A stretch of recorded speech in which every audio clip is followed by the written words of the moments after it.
we will pass things on to AJ. I suppose, how about we start things off with explaining who you are, what it's like living a life of nomadic mischief, and just what you and the Misfits do, and I suppose what the Misfit is. Sure, yeah. My name's AJ. I'm from New York City. I'm very, very happy to be here. This seems like a very fucking cool town. I dig it.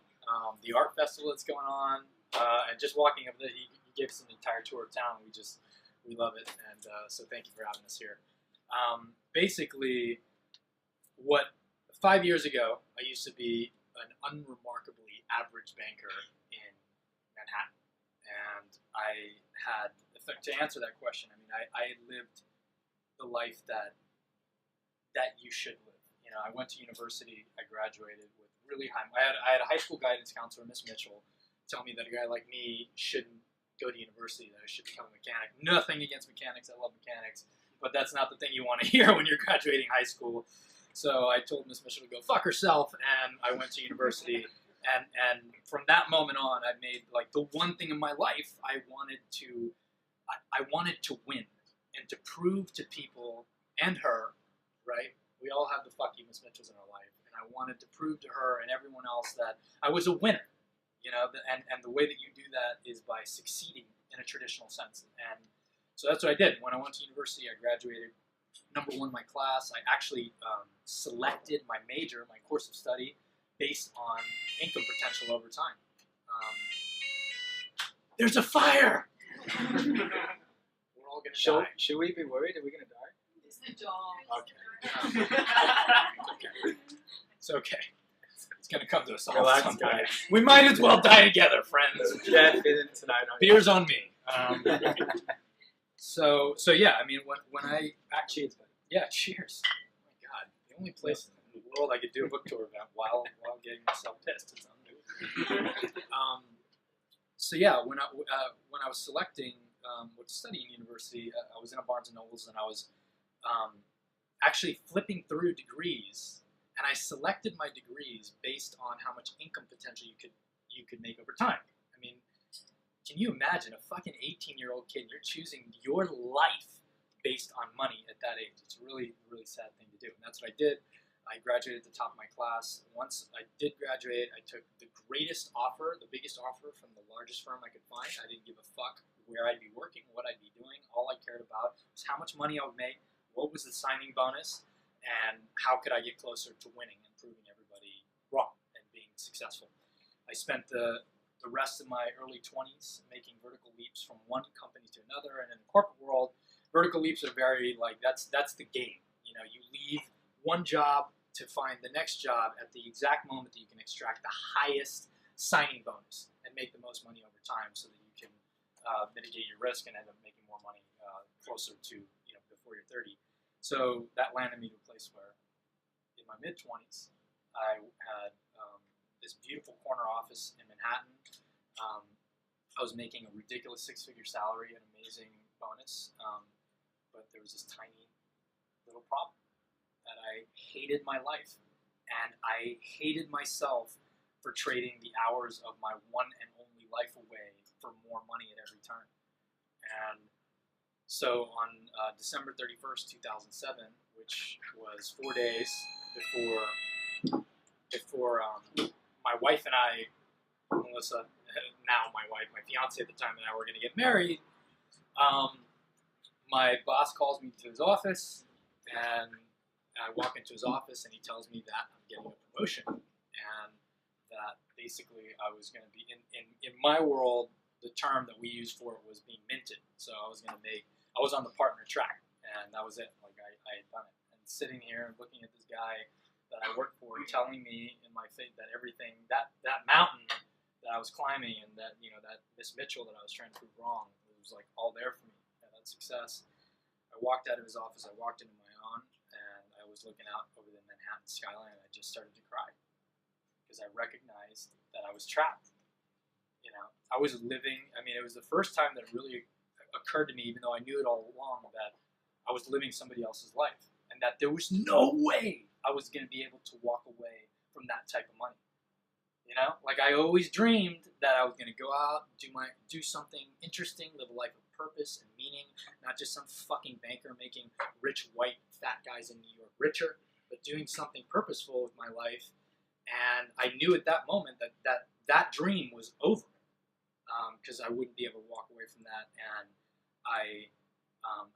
it was the most depressing moment of my life. I remember, I actually saw the 70-year-old version of myself looking at me right then and there at that moment, just mourning the glory of this life that could have been. And then it occurred to me that maybe somehow, some way, I had been duped into living some other guy's life. And that if I didn't leave right at that moment, I was going to be that guy for the rest of mine. So the prospect of that, like, so terrified me that I grabbed my shit and I walked in my boss's office, and I told him I was taking off. I walked to the elevator, and I just walked out the door forever. Quit. I left. Not a job. I left everything that I'd ever known. My big burning question is there. What was the look on Melissa's face when you were and you're like, good question. Luckily, she wasn't around at the time, so I didn't have to look at her. I just had to call her on the phone. So the shame was rent we have to pay might become a bit trickier now.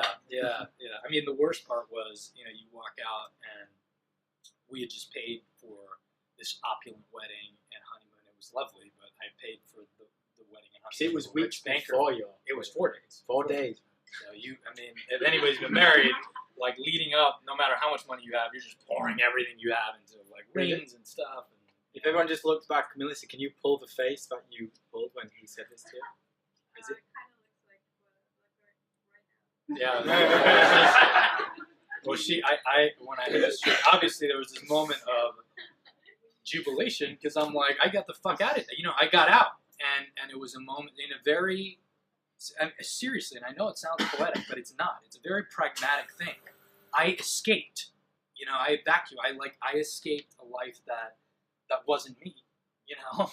And that's a very profound thing. And so I was like, there was this moment of like, yes, and then that second moment of holy shit, I gotta call my wife. Or my fiance. So I called Melissa, and she was sitting with her mom at the time, which was bad. They were doing wedding stuff. That was bad. And I'll never forget what she said to me. In all seriousness, she said, I'd rather live with the real you under the Brooklyn Bridge than an impersonation of you anywhere else. I'm just glad I have you back. Because she knew me, we'd known each other since we were 15 years old. So everybody's a wild-eyed dreamer when they're a kid. That gets extricated from us once we are chasing some version of society or some version of success that in most cases isn't ours, isn't our definition. And she saw that happen to me. So for her, it was a return to who I was, doing something like that and walking away from that lifestyle. So I love that. Yeah. So since then, it's been a few years, and generally you've been living the nomadic lifestyle, traveling the globe, working on various projects. So just sum up in a few sentences what being a misfit is, the tribe that you've created both online and offline, and some of the projects it's led, especially recently with some very cool ones like in Fargo and the Winter. Cool. Yeah. I mean, starting out, people often ask me. I run a company called Misfit Incorporated, and we do a lot of different stuff. I'll tell you some stuff, but I won't bore you with all of it. You can look it up online. When I left my previous life, I wasn't leaving to start anything, and that's the key. I noticed that people don't get that because I never say it. I was leaving to leave. I didn't have an idea of what I was going to do. So that question of what am I going to do with the rest of my life? What's that one thing that I'm going to do? I got to figure out that big idea. I didn't have that. I just knew what I didn't want anymore, and I had to get away from it, which led Melissa and I to a place where we had to, for the first time in our lives, decide, okay, well, what do we want our lives to be?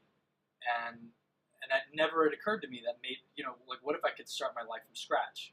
At that point, I'd already had my degrees. We had master's degree. We had gone through the whole kind of arc, careers. But what if we could start from absolute scratch? What would we do? And we sat there together and we wrote this list, and we still have it to today. And we just wrote these things, everything that we wanted our life to look like in 2 years. It felt like 10 years would be a fairy tale, and 6 months was far too terrifying.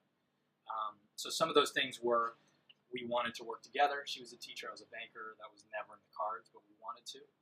One of the first things we did together was start a Shakespearean theater production company when we were kids, and we at the time of our life we were bankrupt, and that was the reason why we had to go be big boys and girls and get real jobs. But it was, we wanted to get back to that, like creating together and being in the same room and doing things together.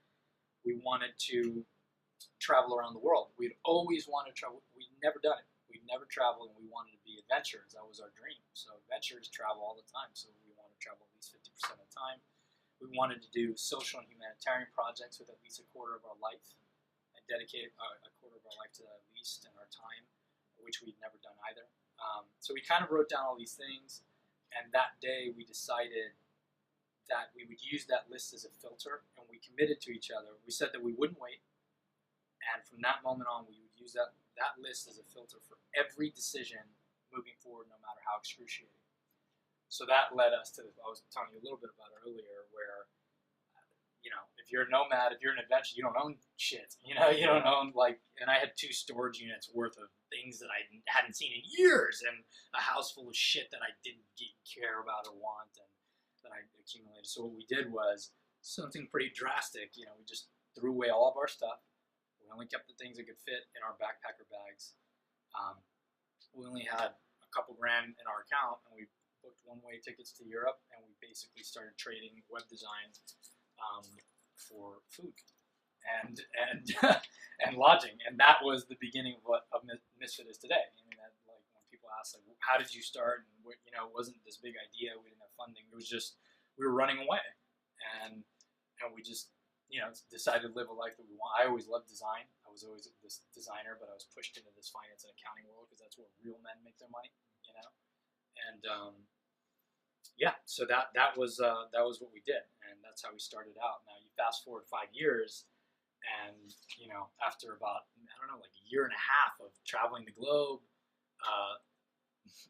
bartering websites for old bagels and stale coffee at places like this. I mean, I'm surprised. You know, I could have rocked up to a place like this, like, you want a website? You must have been making some really bad websites. Oh man, they were awful. They were awful. How did you go from a 6-figure salary and you've been had for numerous years down to brand the bag? Oh man, that's a great question, and I'll tell you something. There is not, there are certain worlds where, and definitely Wall Street and New York finance is one of them, where you spend more than you earn. You know, I make 6 figures this year, but next year I know I'm going to make $250,000, and I can spend $250,000 this year, but next year I know I'm going to make $500,000. And if I'm on a partner track, you know, so you, and in many ways, you don't even spend the money. You spend the money you earn plus some, because you know it's coming back in droves. And there's lots of stories, and that's true. That's a very common thing. And you just go 5-star dinners every night, and you know, and you just do stupid things because you never think it's going away, and it wouldn't have. It wouldn't have. It's like we were talking about earlier. It's consumerism just for the sake of consumerism. Absolutely. And I think we're all guilty of that in some regard. We all have things in our lives where when you look at it, you go, do I need this? Is this helping me? Yeah. I suppose, I mean, I'm always interested in the names, the actual brands. Yeah. I imagine Misfit came from the fact you must have felt like a misfit. Absolutely. You turned away from this potentially multi-million career at a very young age, which very few people get to achieve at any time in their career, to basically just be a gypsy.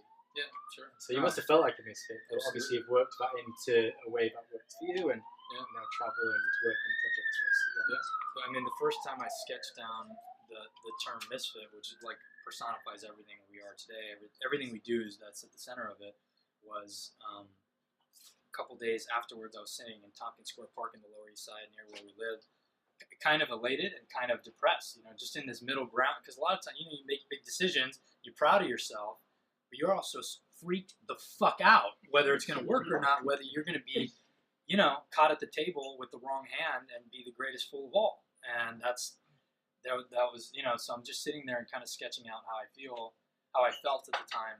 And I sketched out Misfit, and I sketched out this little image of this Japanese anime version of Henry V with like his defiant head. Because I had always felt like, even when I was in the corporate world, I was very successful, but I hated myself. I mean, I was practically on antidepressants for years while I was I was always just, I didn't fit in. You know, I put on somebody else's costume every day, and I knew how to act like that dude very well, you know, but it was incongruent with who I am. So, yeah, I mean, and and Misfit in general, to answer your question, to me and to us, what it signifies is defiance. Defiance, again, not just a system of like, the system out there, but a system of well-intentioned family, friends, colleagues that beckon you to comply and to just be a good boy and girl and just to do what everyone else wants you to do and to live the lives that they always thought that you should. That's what it means to us, to live a life. If we had 3 or 4 lives, honestly, I wouldn't be that passionate about it. I'd be, well, we'll fuck this one up. We'll just go for the next. I'll live this one as a banger. We'll see how Gypsy goes in it. But the reality is like, and that was what hit me that day. It really hit me that day. And not in, and I mean, hopefully we'll meet each other enough tonight. You guys can see, I'm not some wild-eyed hippie, like I'm not being uber poetic by saying it hit me that this is my life. And it is my one and only. That's it. I mean, and we want to forget about it. We don't want to think, but that's it. This is all we fucking have. No redos, no makeover, no fucking mulligans. This is it.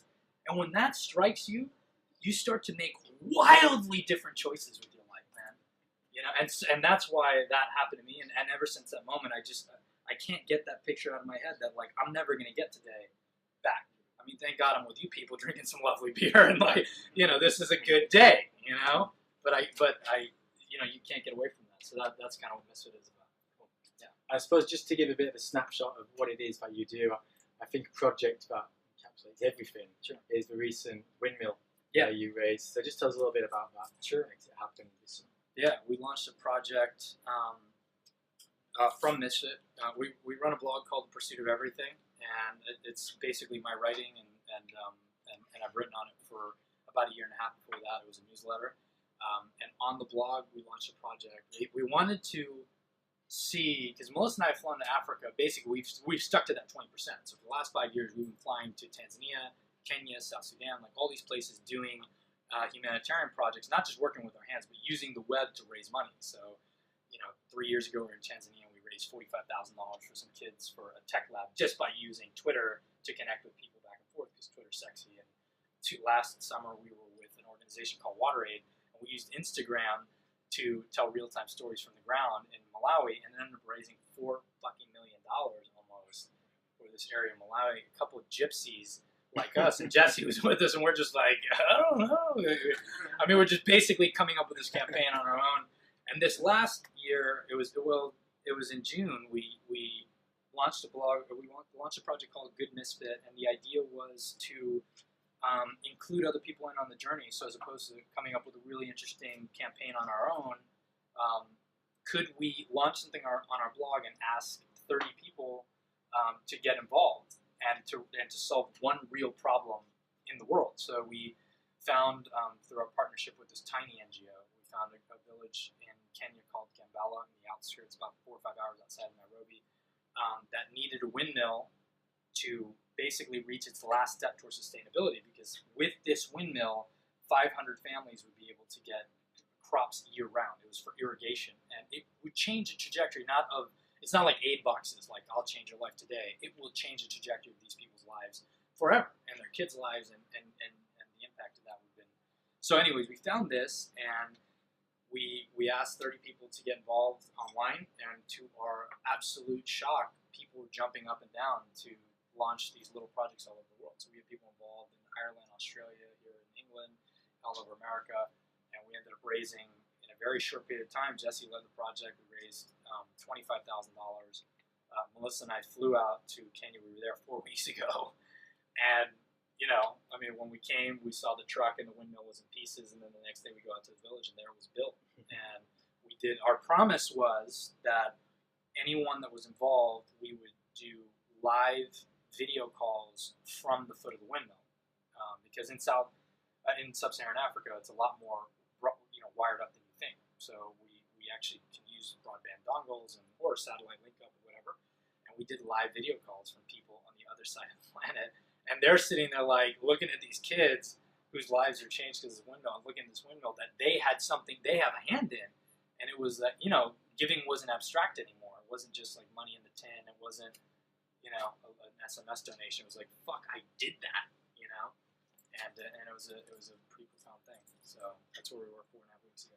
Fantastic. It is a fantastic project, and I followed it online. I was amazed at how quickly it went from inception to completion. Yeah, so were we, actually. Wow. I was expecting it to be done in 2014. It was done in months. I was like, whoa. Yeah. So this tour of yours is in aid of your book, The Life and Times of a Remarkable Misfit, which probably now makes sense after all of that. So I've personally read your manifesto, which, for those who haven't, you should. It's very good. And it's gem-packed with cool essays about life and whatnot. So will the book follow a similar style? And I suppose, in short, what can we expect from the book? Yeah. Assuming we I mean, the book is, you don't have to buy it. It's not that good, so don't worry about it. It's in the contract. Yeah.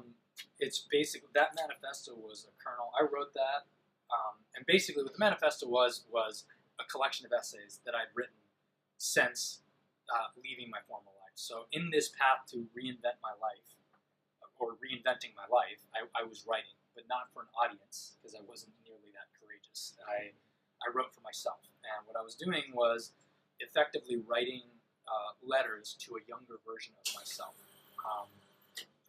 and trying to think what that kid should have known that I now know. And as I was uncovering those things, I would sit down and I'd basically pen him a letter, and never intending to make it into a book, ever. And then about 2 years ago, I thought, well, I'm going to launch this blog, Pursuit of Everything. Why don't I cobble some of these things that I've written in this moleskin? Maybe I could print them up and do some illustrations and make something really beautiful, and then put it, launch with this manifesto. And the day I launched it, I was mortified. I mean, I just thought, no one's going to get this. I don't know if anybody. There's a few artists in the room, photographers, and I've met a couple of you. It's always weird when you exhibit your work. You feel like exposed. You know what I mean? I mean, even your book, like you're sitting there and somebody and you feel exposed, like nobody's gonna get this, and I'm just gonna look like a complete asshole. And I almost didn't publish it, and I ended up publishing it, and it just went all around the web very quickly, and that's what led me to think, well, maybe I should publish my book. So the book is an extension of that. A lot of the essays from the manifesto will be in the book, and then I've added probably 15 different additional essays. But it's a collection of essays that I've written while reinventing my life, essentially, is what it is, and illustrated. Yeah, because obviously you do a lot of illustrations, so I guess that would be part Design, of the, yeah. sort of the story. So what can we expect to get from it? Is it going to inspire us, teach us about something, provide 10 tips to greatness? Yeah. I mean, to be fair, I don't know. I think that it's, when I talk about the book, I talk about my story, and people who get my story either are repelled by the idea that a person like me would write something because I'm just some wild-eyed gypsy, or they're attracted to it. I hope that it'll inspire people. I hope that people can read some of those essays and see themselves in those essays. And I think that they will. I think some people sit down and say, "Fuck, that's me right now." Because there's a lot of people out there. There are a lot of people living incongruent lives. I wasn't the anomaly, and the more and more I live, the more and more I find people that are living some version of some other dude's life, and that's so. And that, I think for those people, they'll immediately get it, and they'll immediately understand. I always look at it in my writing. I feel like these days people grow up very fast, but they take so much longer to actually grow up. Right. We don't get married at the age of 20, 21 anymore. We don't have kids by the age of 23. Right. We're expected to understand how, live our lives immediately, but it takes a long time to figure that out. Oh, yeah. And we are pressured from the outside to earn this wage, live in this way, buy this car. Yeah. And we forget along the way that it's actually more important to be true to yourself, whatever that may be. Absolutely. For some, that is important. But for others, living on a barge or traveling the world. Well, yeah, and that's, and it comes down to Shakespeare, Polonius, this above all to thine own self be true. I mean, that this is it. This is what we have. And, you don't get to do it again. So some people, and this is sad, but it is true, and we all know, we've heard of those stories of some people reaching the end of their path, the end of their life, and truly regretting the life that they, some of the choices that they made.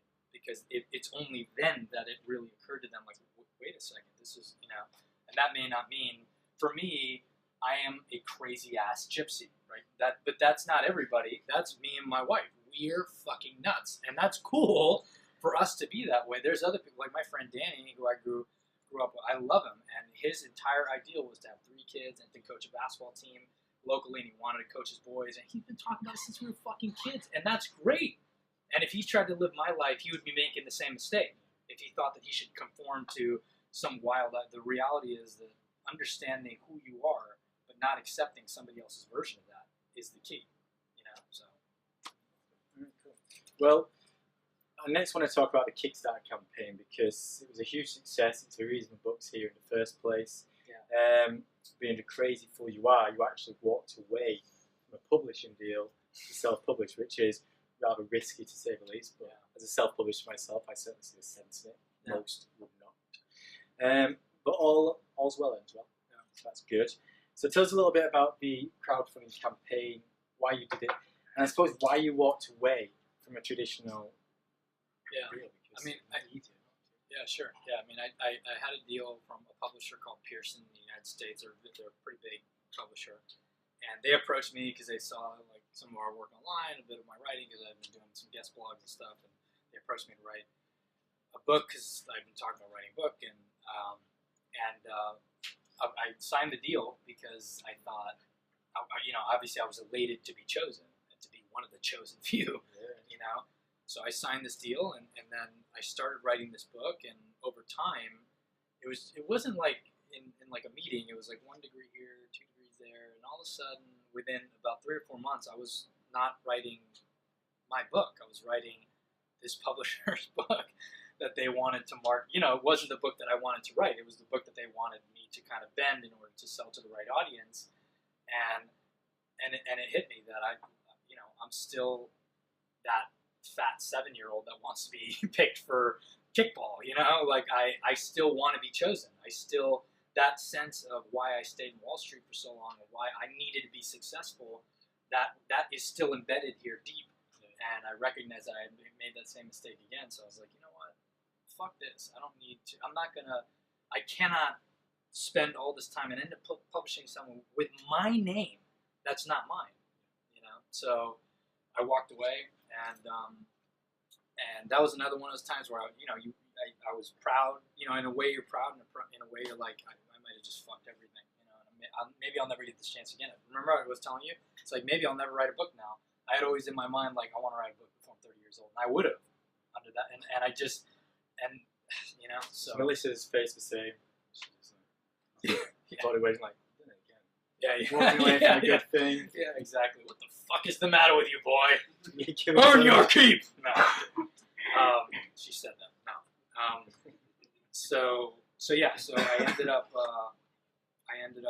walking away from that. A few months later, I just thought, I've got this blog that people are paying attention and reading my work online. Why not try to fund it myself? The publisher offered me a $10,000 advance, which for a first-time author in the United States is a lot of money. It's kind of like average, a little bit above average. But I did some research and I figured for $10,000, given I could end up printing a book on my own for that. So once I did the math, I was like, fuck them, I don't need them, and if I can get this money, so I launched a Kickstarter. Kickstarter, as you guys know, it's a very busy platform. There's a lot of people putting up projects, so I was very nervous that it wasn't going to get funded. The things that get big funded on Kickstarter are like watches or products, or they're not books. And $10,000 is not an insignificant amount for a book. So I ended up launching it, and terrified again that it wasn't going to work. And it ended up getting funded in like 3 or 4 hours, and that shows you the power of a strong online community. People who love you and will go out to bat for you on the day that you need them, and they did. And we ended up raising $40,000, and now we're out there, printing our own book. And we decided to take that money, and as opposed to just printing a book, we decided to start our own craft publishing house. So we've gone through the learning, and Jess is leading that project.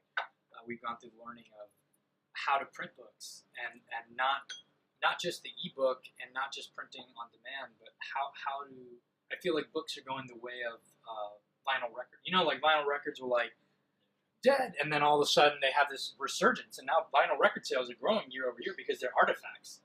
You know, they're artifacts or something like for those people that love artifacts.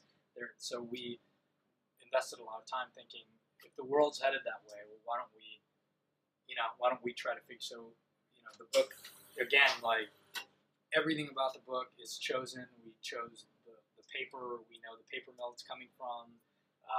We got into the cover is being printed by one specialist, is being bound by another dude in Iowa. The paper's coming from. I mean, every single element was demarcated. We brought it together. The product packaging is something that we worked with a local artist in Fargo to design, and we like every piece of it is something that like my blood, sweat, DNA it's in it. You know what I mean? So and we wanted it to be something special more than just the sum of its words. You know, so That I can assure you is extremely rare for anyone to put that kind of thought and process into a book because usually it is seen as a commodity sure, yeah, product these days. How can we get the most out at the cheapest cost? Right. Bang Bosch. Yeah, exactly.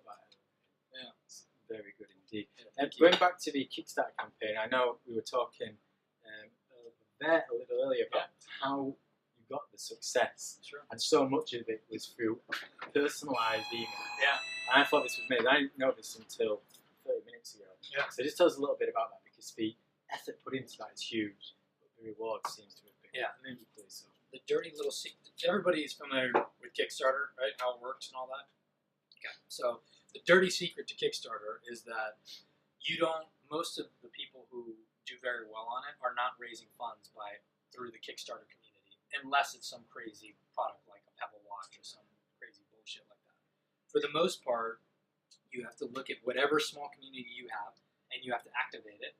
So one of the things that we looked at are Melissa and I literally sat down and with our team and created this massive spreadsheet of every single fucking person that we thought gave a shit about us at all around the world. Anyone we had worked with in any capacity, not that would buy the book, but who might care enough to just spend 10 seconds sharing it, you know? And it was reams of people. And what we ended up doing is writing personal emails, and I don't believe in email blasts. They're very inefficient and very ineffective. So, and it's just not our style anyway. So we wrote personal emails to 1,000 people, and we thought, you know, like we could do this, and you time it out, and it would take us like 10 days to write all these emails out, and they'd be going out over time. So we found the software that would allow us to, it's called Boomerang. It's just a Gmail plugin that would allow us to schedule them all out to go out in a 3-hour period. So 1,000 emails to the people who love us the most, you know, went out in a 3-hour period, and that created, I think, like just this maelstrom that ended up funding our campaign in 3 hours, because our call was not, we didn't ask anybody to back. I never asked anyone to back the project. That never came from my mouth, not one time. The only thing that we asked was that people would share it, figuring people want to fucking buy the book, they'll buy the book. I never ask anybody to buy my stuff, you know, because like people do what they want to do, you know. I mean, the most that I'll do is, hey, would you mind sharing this with your friends or with anyone that you would think would care about it? So we created a very simple HTML share page, which we've given the code to many people since then. And it's 3 clicks, and our ask was just like, hey, do you have 10 seconds to spare for your favorite misfits? And so yeah, we did that. 1,000 emails went out in 3 hours. And you physically wrote each email. Yes. Each one was personal. And that's the thing to remember, because sending out 1,000 emails is easy. But to physically write each one. We wrote each one. Like, we wrote each and every single one. You know, but that was, we just didn't want to, we just didn't want to disrespect the people that we were, you know. But like the book, you know, using different presses, really going out and about to make it the best it can be, taking that same effect for marketing, ultimately success. Yeah, sure. I think so. Yeah. And finally, before we wrap things up, we're going to do a bit of a Q&A afterwards, so anyone who's confident enough to ask a few questions, you can. But just share the ins and outs of his tour. You are quite simply just wandering the world, stopping off towns like this one, some big, some large, and just sharing Yeah. info about the book, which isn't out just yet, but 2 weeks. very soon. And we'll be giving a bit more information about that afterwards. So, where have you been? Where are you going? And what are you doing? Because this is very different to your average book signing. Sure. Book launch. Yeah. I one thing when we were talking about how to kind of craft a book tour and like what we would do, we thought, well, first of all, we put it out to our community and we asked people in our community would they want to host events. So we kind of left it up to them. And what I really didn't want to do is get into a game where I'm sitting here at a table like, let me sign your book. It's just not me, you know. Like I'm not that dude. I'm not gonna hawk books. You mean you're not going to do that tonight? Yeah, exactly. I mean, I'll sign your fucking book if you want to, but I'm just not that important. Like, yeah, exactly. Yeah, sign copies of Hamlet, whatever you want. But if you don't know, AJ is a little bit of a Shakespeare fan. He's got a place in Stratford-upon-Avon. Kind of, if he was alive, I feel like he'd stop. Yeah, oh yeah, are you kidding me? Yeah. Me and Willie Shakespeare best buddies. or he'd call the police on me. So yeah, when we crafted it, we wanted basically what we've done, and for anyone that's thinking about touring, whether as an artist or as a person, publishing books. I mean, I just tell a story of my life. That's it. This work is based on my life. It's me. So I just share, like we did tonight, where I came from and kind of some of the things that I've been through. And, if people identify with that, that's cool, and if not, that's also cool, Half the book's for free on the web on my site, so by all means get it for free, you don't have to buy the fucking book. Yeah, I'm not doing this for money, that's the thing. Like, I think when you do, I mean, it's tough, it's tough, but like, when you produce art with the objective of generating revenue, you make different decisions. You know what I'm saying? Like, then it's about margins. You're going to cut a little bit of cost on the cover, and you're going to cut a little bit of cost. But when you produce art to create something that is delightful and beautiful, that will hopefully stay with people for a while, will inspire people, and that's truly your goal, and you could give a shit whether you sell 1,000 or 10,000, then all of a sudden it becomes about the art, I mean, and I think that's true. I think that's true of most art. I think that's true of any kind. I think that's true of most art that sticks. Significant. Yeah, exactly. I mean, the artists that get in Walmart, right? I mean, in the States, like, there's lots of art you can buy at Walmart in the States, but no one gives a shit about that art. Tesco. Or Tesco, right, precisely, It's just not, right? But it's different if an independent artist is creating it for them. So when we were creating the book tour, all we want to do is walk, go around the world, tell stories. Right now, these are pre-launch book events. We don't have the book out, but we wanted to meet misfits. We wanted to meet people that are either have heard of our work, and I mean, a lot of times we're meeting people who followed our work for a very long time, showing up to events and like, whoa, this guy's been following our work for 3 years, and I get to have Guinness, 3 Guinness with him and get drunk with him in Dublin. It's fantastic. And then other times you're meeting new people that are just they hear it and they're interested by that narrative, and we've met fascinating people. We've been in Australia, in the Gold Coast, in Sydney, in Kuala Lumpur, in Malaysia, Cork, Ireland, Dublin. We're doing, I think, 8 events in total in the end here in England. We have an event in Geneva, we'll be in Paris. And we're meeting people all around that are different cultures, different everything, age groups, like all the fuck around, but they all have this central ethos to live a life with intention and to do work that matters. And that's really cool, for us. So the book tour is not about selling books. The book tour, the virtue of the book tour is to just meet misfits, because that's what turns us on. And then we'll be in the States, and we're just going to tons of places in Canada and the U.S. Brilliant. So before we just finish off, if you could just pass on a little bit of final advice to those, because I know there's people out there who own their own business, thinking in the future, maybe have jobs but aren't particularly happy. What would it be to just not necessarily replicate what you've done, but to just find some sort of happiness? Well, I mean, I think the biggest message, a lot of people, they'll misinterpret the things that I say, and they'll think what I'm saying is to leave your job, and that's ludicrous. What I'm saying is to recognize that this life that you're living right now, these moments that we're spending together, they're never going to fucking happen again. And you may read that in a piece of poetry and ignore it because it's poetry, but that's real talk. it's gone. You know, and bake that into who you are every single day, and really come to terms with that. And maybe take the boldness to write down, if you could start from scratch, what your life would look like in 2 years. You know, maybe write down 10 things. What would your life look like in 2 years if you had your way? If there were no parameters, no context of history, nothing that defined your past. What would you do? And just start jotting some of those things down, and maybe, just maybe, take a couple steps towards that direction. And that would be my advice. Thumbs up to you, sir. Well, that's it. We're going to do a bit of a Q&A in a second, but before we do that, just give AJ a round of applause.